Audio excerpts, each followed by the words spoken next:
خبر احتفال القبر المقدس. وفي هذا الاحتفال قالت إنه خرج النور من الكنيسة المقدسة التي تضم هذا القبر. الآن يدخل غبطة البطريرك ثأوفيلوس الثالث إلى القبر المقدس. أطفئت بالفعل كل أنوار الكنيسة استعدادا إلى استقبال النور المقدس. تطفأ كل الأنوار لأن النور الوحيد الذي سيضيء كل هذه القناديل والشموع هو ضوء ونور النور المقدس الذي سيخرج من القبر المقدس بعد قليل. داخل القبر المقدس مشاهدينا سنجد أن قداسة البطريرك سيصلي وهو راكعا ويذكر الطلبات الخاصة التي تطلب سيدنا يسوع المسيح أن يرسل نوره المقدس. المكان الآن مترقب ويغلفه السكون والصمت الشديد.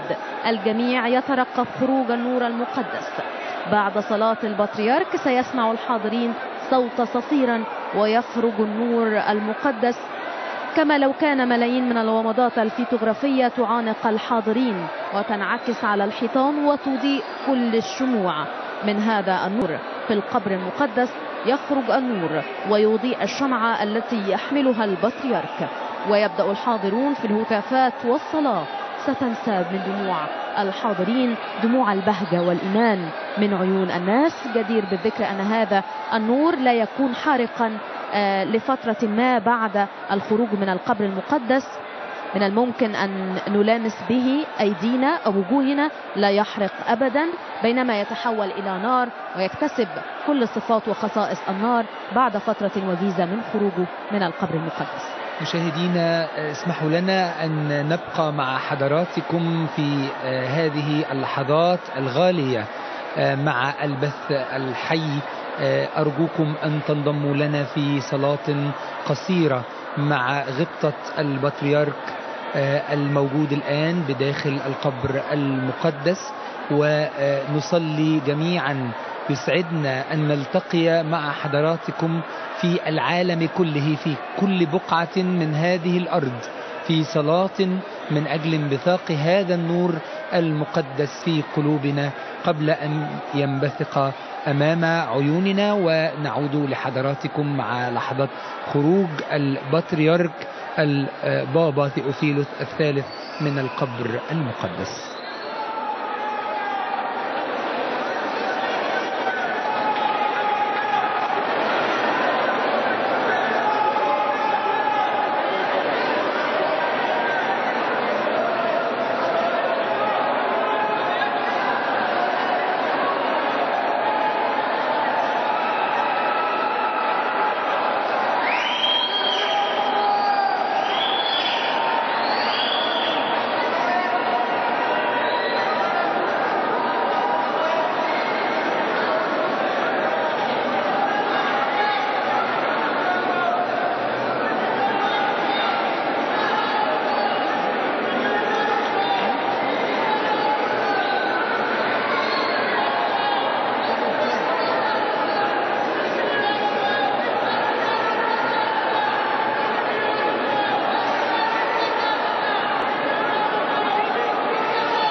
مشاهدينا، إنه النور المقدس يتدفق ويملأ المكان، فرحة وبهجة غامرة وعامرة تشمل الآن كنيسة القيامة.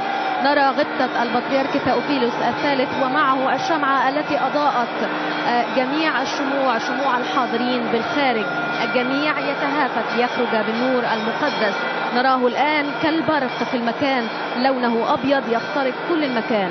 خرج قداسة البطريرك ومعه الشموع المنيرة وسط مزيج من مشاعر الفرحة والبكاء ومشاعر الرجاء.